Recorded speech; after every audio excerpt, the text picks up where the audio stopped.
வணக்கம் ஆனந்தி. மயிலாடுதுறை மாவட்டம் சீர்காழி ஊராட்சி ஒன்றியத்துக்கு உட்பட்ட பொங்கனூர் முதல் ஆதமங்கலம் வரை சாலை அமைந்துள்ளது. இந்த சாலையை ஆதமங்கலம், கடாக்குடி, பொங்கனூர், பெருமங்கலம், ரெட்டி கோடங்குடி, மருதன்குடி உள்ளிட்ட கிராமங்களைச் சேர்ந்த பொதுமக்கள் பயன்படுத்தி வந்துள்ளனர்.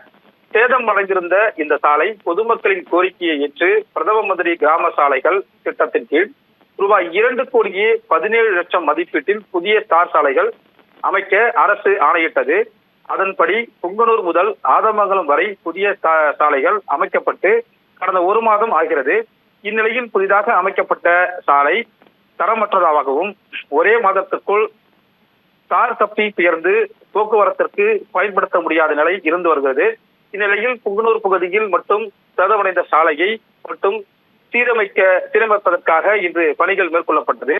இதனை அறிந்த ஆதமங்கலம், பொங்கனூர், ரெட்டி, கோடங்குடி, கடாக்குடி உள்ளிட்ட கிராமங்களைச் சேர்ந்த பொதுமக்கள் பணியை தடுத்து போராட்டத்தில் ஈடுபட்டனர்.